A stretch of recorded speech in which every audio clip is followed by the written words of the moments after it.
ગંભીર થઈ રહી છે। રત્ન કલાકારો પાસે કામ નથી અને આવી સ્થિતિમાં કંપનીઓમાં વેકેશનની જાહેરાત કરવામાં આવી છે।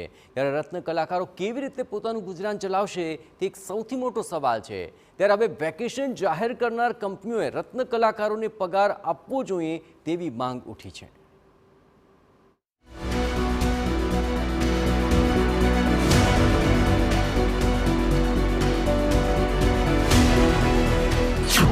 हीरा उद्योगनी मंदीमां फसाया रत्न कलाकारो।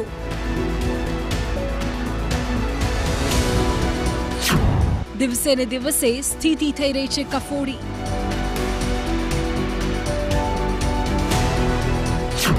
महामंदी थी कोण बचावशे? हीरा उद्योग में मंदीना माहौल में रत्न कलाकारों परेशानी दिवसे ने दिवसे वधी रही है। अनेक मोटी कंपनीओए हाल श्रावण में वेकेशन की जाहेरात करी दीधी छे, जेने कारणे रत्न कलाकारों की परेशानी वधी छे। हवे रत्न कलाकारोए वेकेशन में पगार आपवानी मांगणी करी छे।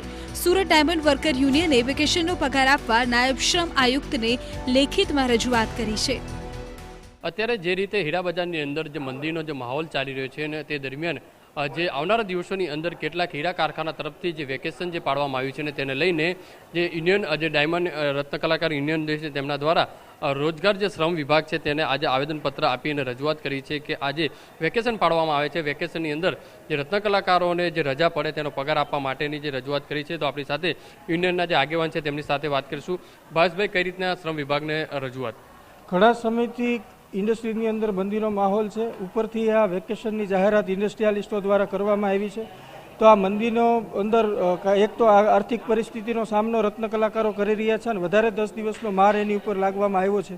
तो आज लेबर डेप्यूटी कमिशनरने एवी रजूआत करवा आव्या छीए के डायमंडनी उद्योगनी एक स्क्वॉड तैयार करवामां आवे ने आ स्क्वॉड उद्योगनी अंदर तपास करे अने तपास करी केटला कारीगरोने वेकेशननो पगार आपवामां आव्यो छे, केटली कंपनीओ द्वारा वेकेशन पाडवामां आव्युं छे, आ वेकेशननो पगार आपवामां आव्यो छे के केम एनी तपास करी अने जो ना आपवामां आव्यो होय तो तपास करी कायदेसरनी कार्यवाही करी वेकेशननो पगार रत्न कलाकारोने आपवामां आवे। शुं कहेशो, आवेदन केम आपवुं पड्युं? कई रीतनी रत्न कलाकारोनी स्थिति? અત્યારે આપણે જોઈએ તો હાલમાં જ લગભગ 16 મહિનામાં 60 થી 65 રત્ન કલાકારોએ આપઘાત કરી લીધા છે। ત્યારે જો 10 દિવસનું વેકેશન હીરા ઉદ્યોગમાં પડશે તો આપઘાતના બનાવો વધશે। અત્યારે અમે એક હેલ્પલાઇન નંબર પણ ચાલુ કરી છે જેમાં સતત કારીગરોના આર્થિક સહાય માટે પોતાના બાળકોની ફી માટેના સમસ્યાઓ જણાવી રહ્યા છે અને આર્થિક મદદ માંગી રહ્યા છે। આમ તો છેલ્લા 2 વર્ષથી હીરા ઉદ્યોગમાં મંદીનો માહોલ છે, જો કે છેલ્લા કેટલાક મહિનાઓથી તો હાલત ખૂબ જ ખરાબ થઈ ગઈ છે। सूरतना हीरा उद्योग ने मंदीनु ग्रहण लाग्यु छे। 10 लाख रत्न कलाकारों सामे जोखम सर्जायु छे। 50,000 थी वधुनी तो नौकरी गई छे। 3 वर्षथी नेचरल डायमंड कट एंड पॉलिशनी मांग नथी। युद्धना वातावरणने कारणे नकारात्मक असर व्यवसाय पर छे। 2008 ની સ્થિતિ અત્યારે મંદી દ્વારા યાદ આવી રહી છે। 16 મહિનામાં 65 રત્ન કલાકારોના મોતની ઘટના પણ સામે આવી છે।